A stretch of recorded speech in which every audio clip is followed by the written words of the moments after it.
Empreinte, c'est une association loi 1901 qui a 5 ans maintenant et qui est née pour faire la promotion de l'habitat écologique. 350 familles adhérentes qui se regroupent pour échanger autour de cette thématique. Empreinte est basée à Messac, en Ille-et-Vilaine, et rayonne dans ses activités sur l'Ille-et-Vilaine et les départements limitrophes, en se limitant à la Bretagne. Dans son action, Empreinte travaille à 2 échelles, une très concrète, très terrain, avec les particuliers, nos adhérents, qui sont porteurs d'un projet d'habitat écologique pour les guider et les amener à la réalisation de leur projet, et une autre plus globale avec les réseaux, des réseaux d'associations qui font comme nous à l'échelle régionale, pour mettre en commun nos connaissances, agir en partenariat et puis faire du lobbying aussi. Pour accompagner les personnes dans leur projet, Empreinte va proposer différentes activités. Donc le particulier, on va l'appeler le maître d'ouvrage, c'est lui qui va avoir son projet de maison. Et au départ, il est souvent un peu seul dans son projet d'habitat écologique. Il a cette dimension d'habitat écologique qu'il veut réaliser et il ne sait pas comment forcément faire. Et nous, on va lui proposer, via des activités, d'affiner son projet. On fait de l'information, via notamment le site internet où il y a un certain nombre de documentations qui sont disponibles en ligne, des bibliographies qui peuvent les guider vers certains ouvrages de référence. On va aussi proposer des activités. Alors on va commencer par notamment l'activité de visite qui va permettre aux gens de rencontrer d'autres personnes qui, comme eux, étaient en projet et ont concrétisé leur projet, ont réalisé leur maison. Donc partage de l'expérience, du cheminement pour les aider finalement moralement dans leur démarche. Rencontre des matériaux, des techniques, où ils vont pouvoir justement, sans pression d'une part ou de l'autre, découvrir ces matériaux dans différents types de mise en œuvre possibles.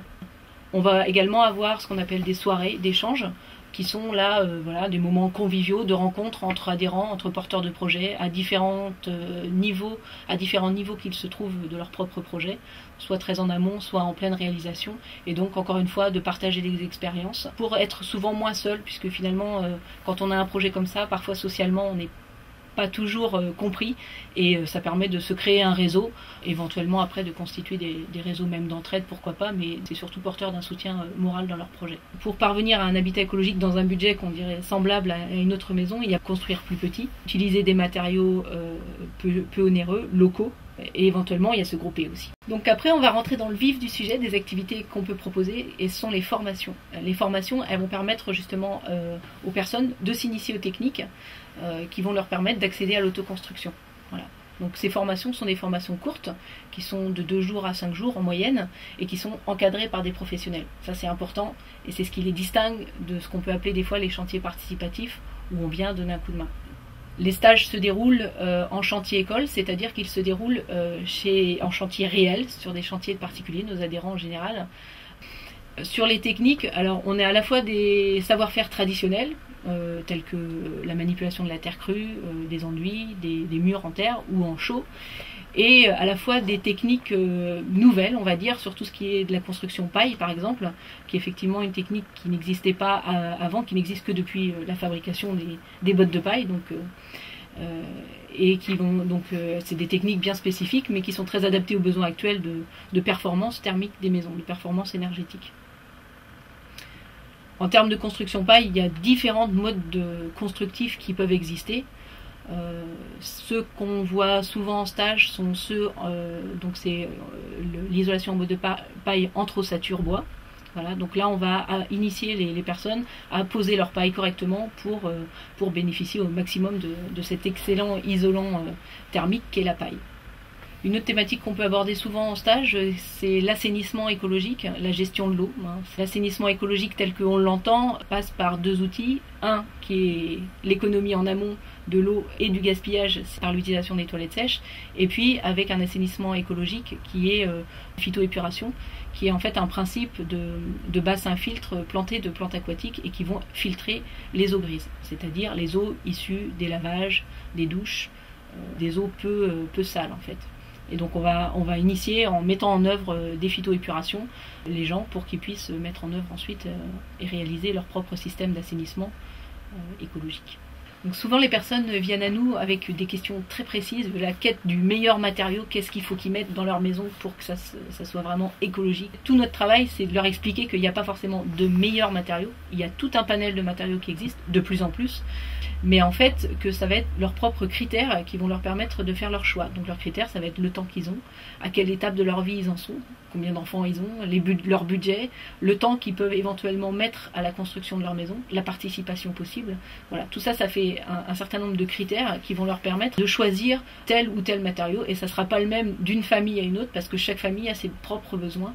C'est d'autant plus intéressant cette démarche que vraiment ils s'approprient leur projet de construction, qu'ils participent à la réalisation ou pas. Vraiment, ils sont tout à fait partie prenante, et on n'est plus effectivement dans le modèle de la maison clé en main impersonnelle, mais vraiment sur un projet qui leur ressemble. L'idée première en fait qui a mené l'association depuis sa création, c'est vraiment l'échange, le partage et la convivialité entre les gens. Puisqu'en fait, on s'est rendu compte en réalisant des réunions sur des thématiques très précises que les gens, au-delà de la technique sur laquelle ils venaient chercher de l'information, ce dont ils étaient très très friands et très en recherche, c'était du contact avec d'autres personnes dans la même démarche qu'eux.